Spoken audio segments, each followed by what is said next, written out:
Hi guys, welcome back to another review. Been a while.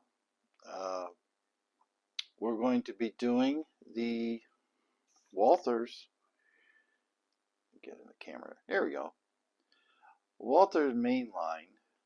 This is the sd70m. Excuse me. It is a new release. Matter of fact, I just got it a couple days ago. It is the Abraham Lincoln, which ran with the big boy, as I'm sure everybody knows, uh, practically the entire time, except for, I don't know, a couple of weeks when it ran over Norfolk Southern's lines. But it did eventually catch up to them, and it ran all the way through back home again. This is the second company to release the Abraham Lincoln version. The first was an N scale by Kato. That came out in May of this year, 2026. If anybody's watching this later on. And here we are, end of August. And I had this pre-ordered, I want to say back in January, February-ish time frame. Maybe March, I'm not sure. But they were the only ones so far still to say that they're going to do it in HO. So that's where I'm running nowadays, is this almost exclusively in the HO. I'm kind of going to get away from N scale for the most part. And I'm going to stick strictly to my HO stuff. So newsflash, okay, so you're only going to be seeing mostly HO things here, unless it's scenery. Scenery is universal, okay, you can go to any scale. But anyway, let's get to what we're looking at today, and let's go and do, gotta find the right thing here.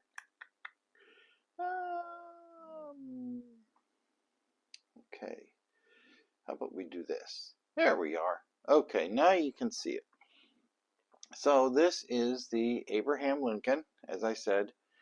It is a release from Walthers. There's only a couple pieces of paperwork that you get with a mainline locomotive. And one, let me just come back here for a second. Okay. Yeah, I forgot about this. Okay, so this is upside down. Imagine that. Okay, so you get this big sheet, and it gives you some instructions on how to clean it. And then on the back side is an exploded parts diagram. Okay, and then you get this tiny little pamphlet handout type of thing. It's basically a sheet of paper folded in half. Okay, there's even nothing on the back except, that's where you fold it. And then the front is got, how to program it and things like that. Talks about JMRI and a couple other things. Not real in depth, but here's the thing. Most major manufacturers, okay, your Broadway Limited, your scale trains, Rapido, okay, a locomotive like that, you're talking what nowadays almost $400. There used to be $3, now it's up to almost $400. I got this one, okay, out the door. Well, the manufacturer suggests the retail price is like $250-ish, maybe a little short, just shy of $250. With the shipping, I got this for under $220, I believe. I'd have to look at my bill, but I believe it was under 220. So really, I mean, Walthers mainline, I mean, honestly, about the only difference is in the lighting systems, okay? If you want to get a good quality locomotive, and I'm not, here to promote anybody, but I'm just being real with you. Walthers mainline are decent locomotives. Like me, I just got a rounded around, the room layout with a couple sidings here and there. But for the most part, I just buy them to enjoy them. I like collecting them, and I also like, just running around the track with some of my rolling stock. And this fits the bill perfectly. Now, I didn't bother to try and speed match this with my big boy yet. I have a Broadway Limited big boy. It's the 4014, but it's the original version, put out a couple of years ago, I think. I'm trying to remember when I bought that. I can't remember exactly. So it's what we're used to seeing, okay, with the normal shield and all that. I do have pre-ordered a Broadway Limited with the 250, the 250 Shield East Coast version, of course. With the eagle and all the good stuff. It's the newest release, but obviously that's not coming for several months yet. Probably at least 6 months ish, maybe 7. At the time of this recording. So I'm not going to bother as far as trying to speed match it to that, because what's the point? Because the next one, it could be closer to it or further away. Could go either way. So as for now, I'm just going to enjoy it. I'm going to enjoy running it by itself, or if I find a locomotive that will run with it, I'll, hey, it's your railroad. Yeah, you can run it with whatever railroad you want to. But anyway, let's get back and talking about the locomotive itself. So here she is in all her glory, and obviously I don't have her started up because, let me tell you, out the box, this thing makes some noise. I forget, I had to look at the manual. I think out of, let's see. Okay, so your master volume goes from 0 to 192 on your CVs, and that's CV number 63. Okay, they do give you some reference to the CVs are on here, which is a good thing. I enjoy that. I'm glad they do that. So out of 192, they have this set to 160. So you can go in and you could say, without going through JMRI and all that good stuff, if you can know how to program CVs through your DCC power, great. You can do it, and you can set it to whatever volume you want. Just go into CV, what they would say, 62, I think it was. 63, I'm sorry. So you just go into CV63 and you set the master volume to whatever you want. Now, as far as the bell volumes and all that, it doesn't specify that in that little pamphlet, but you can, if I remember correctly, through JMRI, you can go in and change these settings also. I believe I was able to do that with my other ones. In your background, you see that's also a Walthers. That's an SD. No, wait, excuse me. That's an ES44 back there. I do have another SD70, but it's the Ace. This is the SD70M, and the way you can tell an SD70M from an Ace is you look at the rear, and we're going to look at the rear in just a minute. But so here's your SD70M, and so let's get a startup, and I'll try it. Hopefully you can hear me over everything. But they use this. This comes. You can either buy it with DCC or without. I elected to buy it basically because I'm not brand specific. Yeah, try to say that early in the morning. When it comes to the decoders. So I just went and got the factory decoder, and it's fine. The difference in price, I mean, I think without a decoder was like around 150-ish. So by the time if you would buy an inexpensive decoder, I mean, the cheapest ones out there, you're talking $60, $70 plus shipping. So by the time you do all that, you may as well just bought the factory decoder and been done with it. If, like I said, if you're not brand specific or, oh, I have to have blah, blah, blah features, well, this doesn't have as many features. The number boards aren't on a separate circuit. They're not lit at all. So, and you don't have any ground effects lights or walkway lights or things of that nature. It's what you need, okay? So you're going to have a headlight, you're going to have your two ditch lights, which I believe, now don't hold me to this because I haven't hooked this particular one up to JMRI.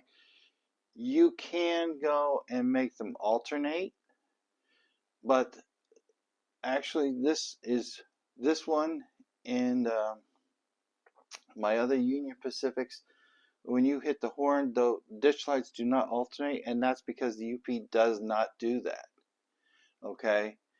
Now my old MTHs, all three of them are, well, two of them are Union Pacific, and the ditch lights alternate when you hit the horn, which is not prototypical.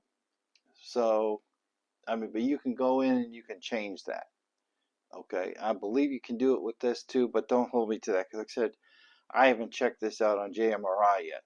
So let's do the startup. That's F8 is your startup sequence.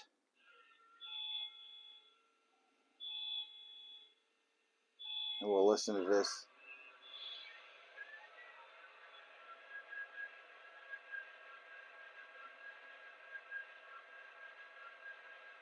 Okay.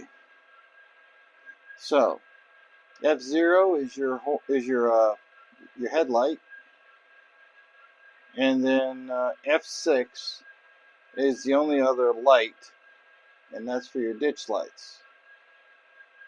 Okay, so F1 is your bell.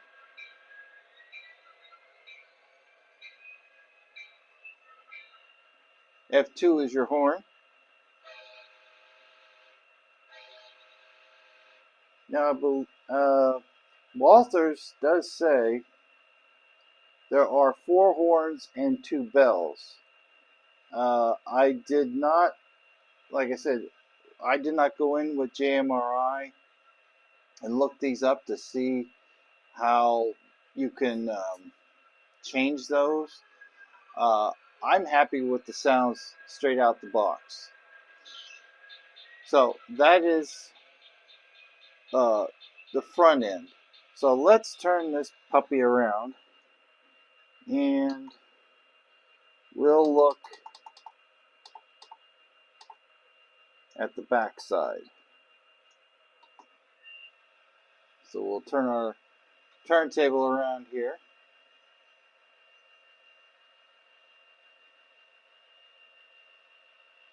The paint job is done very well. I was very shocked when I got this how well it actually looks. So here, if we put it in reverse, it probably doesn't show up very well on the camera, but the reverse light does come on. And of course, there's no number boards back there to light up. So, but that is how it operates as far as that goes. So you see, there's the brake wheel for another added detail. The sound I am very pleased with. So Really, there's not a whole lot more to talk about with these. Um, it ran fantastic out of the box. Uh, Pulling power, I don't have a gauge to measure it, but I have a very heavy container train, which you can kind of make out in the background behind the UP ES44 back there. And those are Walthers cars, which they are metal, which they are. It's a good heavy train, and this pulls it around my layout with no problem. And there's probably 20 cars or 20. What did I measure at? 29. I think I have like 20, 26, 27 cars, something like that. I don't remember exactly. And that's with containers in each one. So you're talking probably about a 4 or 5 pound train ish, give or take. And it, like I said, by itself, it's not even breathing hard. I think I pull about a half an amp, maybe a little bit more than that on this one. And a lot of my bigger locomotives like this will pull, like the Broadways, pull 3/4 of an amp for the same thing. So it's a pretty efficient locomotive.